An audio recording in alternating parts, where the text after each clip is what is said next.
No, I don't know how I'm going to do it. Guys, welcome to the Hold On To Your Butts bonus episode for the Power Rangers SpoilerCast. SpoilerCast. Warning. Big warning, guys. Big upfront warning. We are going to absolutely spoil the movie Power Rangers. We're going to spoil the shit out of it. For anyone who hasn't seen it, we're going to discuss our favorite parts of the movies, what we liked, what we didn't like, and discuss what we think they could do for a sequel. I think will be a big part of it. But, guys, we're so glad you joined us for today's bonus episode of Hold On To Your Butts. Countdown?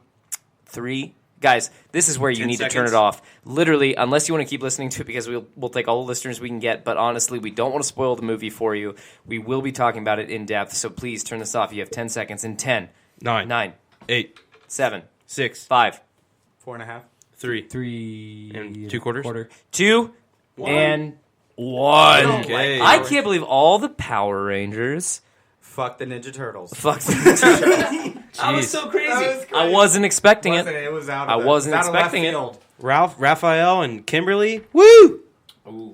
Woo! Woo. I'm sure there's an actual porn hour out Oh there. my God. I'm gonna start us off here, and I'm gonna say honestly, I fucking loved this movie. So what would you rate it out of 10? Well, we can do that. Should we start there? I don't know. Let's start there or in there. Let's start there. Let's start there. Go ahead. Let's start there, and then we'll defend our scores.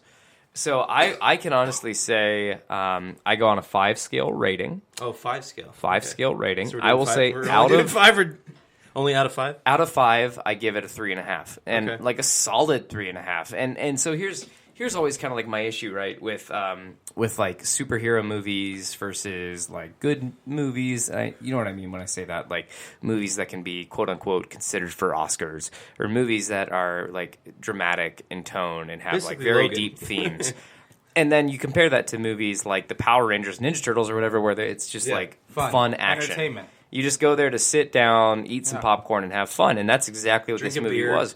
That's And how so, you like, do. to me, a 3.5 for that movie is almost as good as you can get. Yeah, I would like, say so, yeah. I would say, like, if almost merits being broken out into a totally different genre and totally different ranking system. But since we're not doing that, I'll say this is a 3.5. But for like an action movie, like that's pretty solid. The only action movie for me that ever eclipsed 3.5 was The Dark Knight, which I gave a 5. Easily. Because it had a little more substance. But I wasn't expecting, nor did I want this movie to have substance. I wanted this movie to be fun, and I wanted to see teenagers with attitude get in giant robots and beat the shit out of monsters. At a Rita. And that's what happened. And I thought it was great. So I will say, yeah, why don't we just keep it like light here and give like a brief synopsis like I just did in a score, and then we'll All right, go I'm around. up. Yeah. Lev is up. So I would give it probably a 3 to 3.5, just like you, Brogan. Like I felt like the way they provided some backstory to the actual characters was awesome, because it's like when you watch the TV show as a 4 or 5-year-old, you know, like it's just,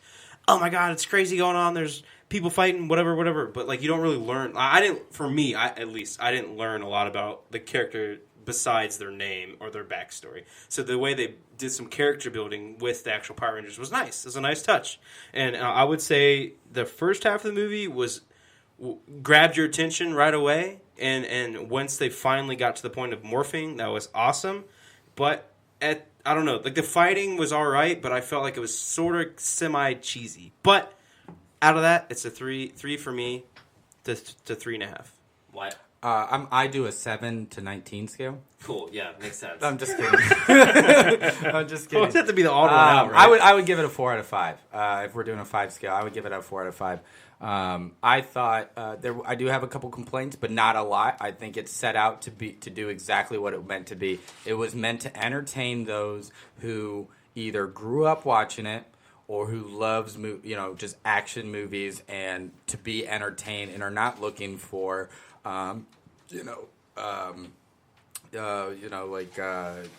new The Departed or Gangs of New York, some of these like really amazing type of stories and stuff, in-depth thing. They're looking for entertainment. They're looking for somewhat of substance and people to entertain. Yes, you're a nostalgia, but I honestly believe if you didn't know anything about the Power Rangers, I think you would love this. You would love this movie. The only people I didn't think it tailored to were people like 5-year-olds and 6-year-olds that like, oh, I love seeing the Ninja Turtles. That was nonstop action. You got to see big green monsters the entire time. This movie really didn't get it. It was kind of started off with the whole movie that was them learning to morph. So there was a lot of dialogue. It was a lot of soul searching. And I don't think little kids would enjoy that. Yeah. I think, 17, 18, 16-year-olds and higher would enjoy this movie. But young kids, I don't think it's for them. But I don't think it intended to be. But they did get to see giant robots fucking fight a monster at the end. I mean, that's why I give it a 4 out of 5. Am I biased? But I'm biased because I do love the Ninja... Oh, wow. Careful. Almost a slip there. I do love the Power Rangers, but I also am pretty hard on critiquing these type of movies. I grew up I love watching Power Rangers. I love watching Ninja Turtles. So I'm actually pretty a hard critic. I'm a harder critic on those type of movies. Transformers, I destroy that. That is true. I would say, honestly, of all of my friends, you're the hardest critic on movies, and especially things that are near and dear to your heart. So the fact that you're giving this such a high score, I think, says a lot. Yeah, and I felt that going in. I asked my brother what he thought of it. He's like, I thought he was going to say I hated it. And he was like, the movie was exactly what I wanted it to be. And he was like, and I was like, so you liked it? He's like, I loved it. It's exactly what I wanted. And I was like, that's exactly what I was thinking. So, I feel the same way. I couldn't be happier with this movie. So one of the things that I liked the most about this movie, and I want to get into this a little bit, is that I feel like, and Wyatt, I know we had texted a little bit about this, and Blev, I want to get your thoughts on this.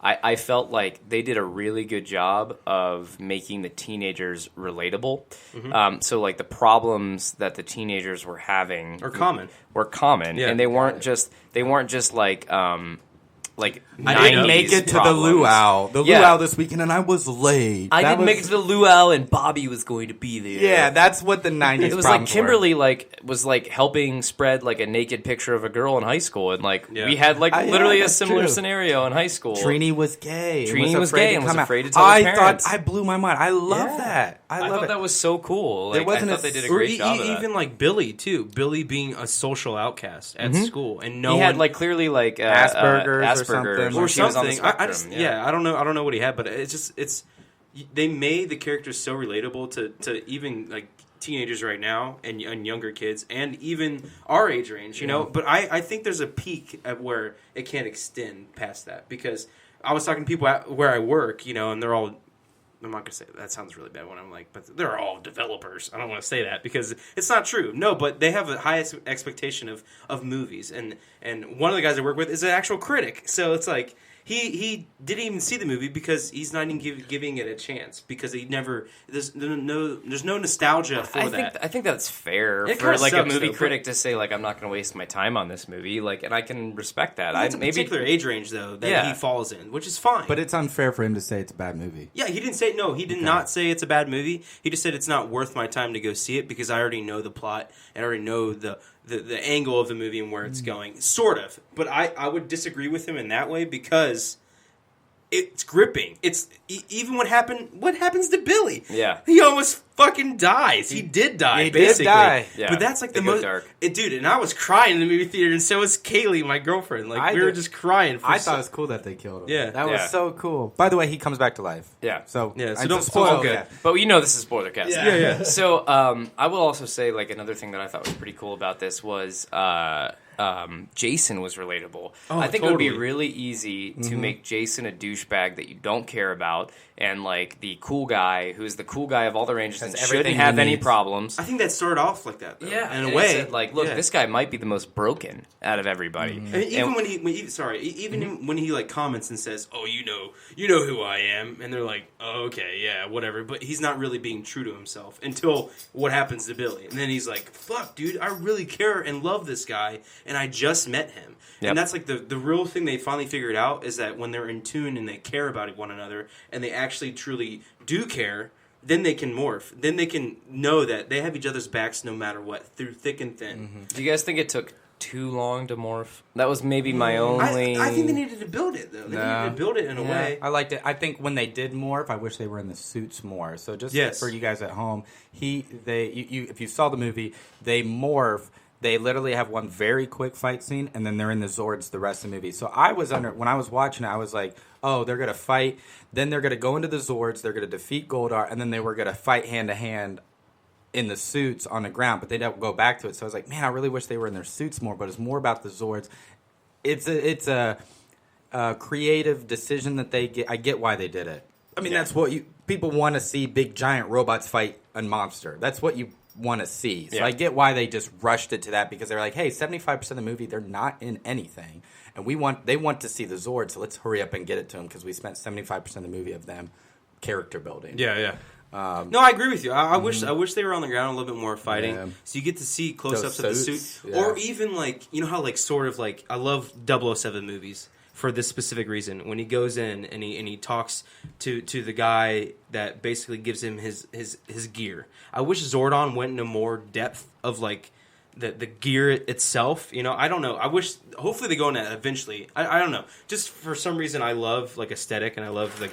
How does this suit really work? What does it look like? Like even in Iron Man, where you see Tony Stark's face and you see all the shit in front of him.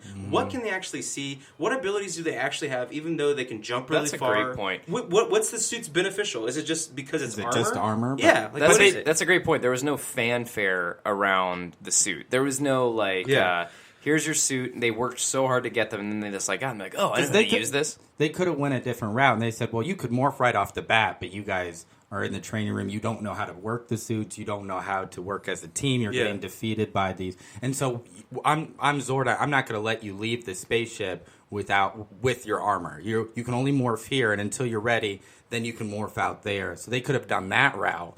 And so they could have done your kind of thing, and they chose not to. And I have a special tip and hot take about the movie, about Bryan Cranston, if you guys didn't know this already.